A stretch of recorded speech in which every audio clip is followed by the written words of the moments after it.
Hello friends, अगला topic है भत्ताखोरी के हवाले से काफ़ी दोस्तों के सवालात हैं, उन पर बात करते हैं। देखिए, भत्ताखोरी को पाकिस्तान के कानून में ताज़ीरात पाकिस्तान के अंदर ये सेक्शन है 383, 384, 385, 386, 387, 388, यानी ये सारे सेक्शंस हैं। बल्कि 389 तक ये, यानी 383 से लेके 389 तक ये 7 सेक्शंस बनते हैं पाकिस्तान के कानून यानी पीपीसी के अंदर, यानी उसमें जिसमें भत्ताखोरी को जुर्म बताया गया है और भत्ताखोरी की मुख्तलिफ अक़साम की बात की गई है और हर किस्म की भत्ताखोरी की एक सज़ा तजवीज़ की गई है। अब भत्ताखोरी क्या है? भत्ताखोरी सिंपल ये है कि एक शख्स किसी दूसरे शख्स को धमकाए, उसको जान से मारने की धमकी दे, उसके किसी रिश्तेदार को, फैमिली मेम्बर्स को मारने की धमकी देते हुए, कोई सीरियस इंजरी की धमकी देते हुए उससे कोई चीज़ का तकाजा करे, पैसों का तकाजा करे या किसी और चीज़ का जो कोई भी वैल्यूबल आइटम उसके बदले में लेना चाहे, इसको कहते हैं भत्ताखोरी या इसकी डेफिनेशन है।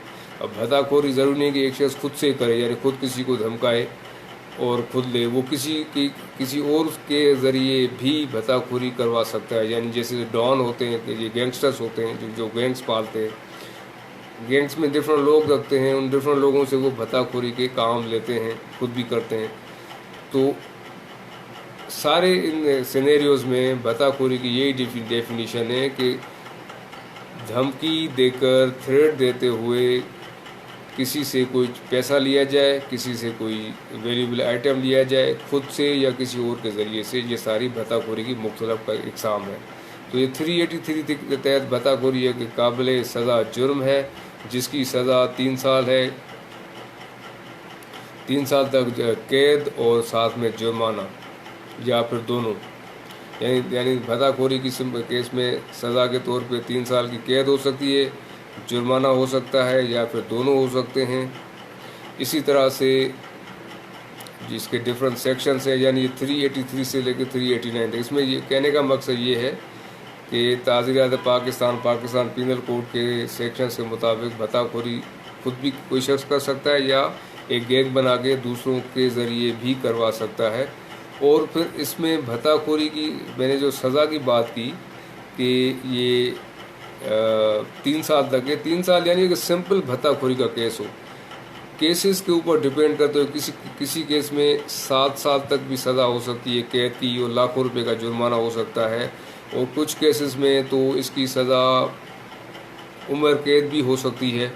ये तो केस की संगीनी की, जैसे सेक्शन 388 के तहत है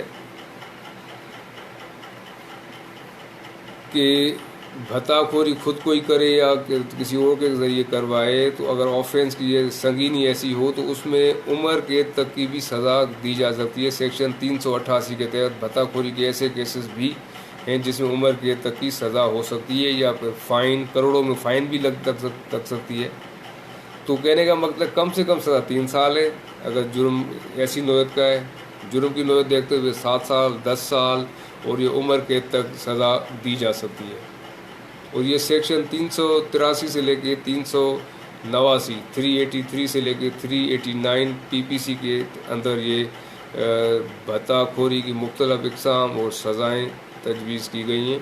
और इसी के अकॉर्डिंगली कोई जब भत्ताखोरी की FIR थाने पे रिसीव होती है तो पुलिस इज ड्यूटी बाउंड कि वो FIR काटे अंडर सेक्शन 383 तो मस्ट लगेगा ही लगेगा क्योंकि भत्ताखोरी है।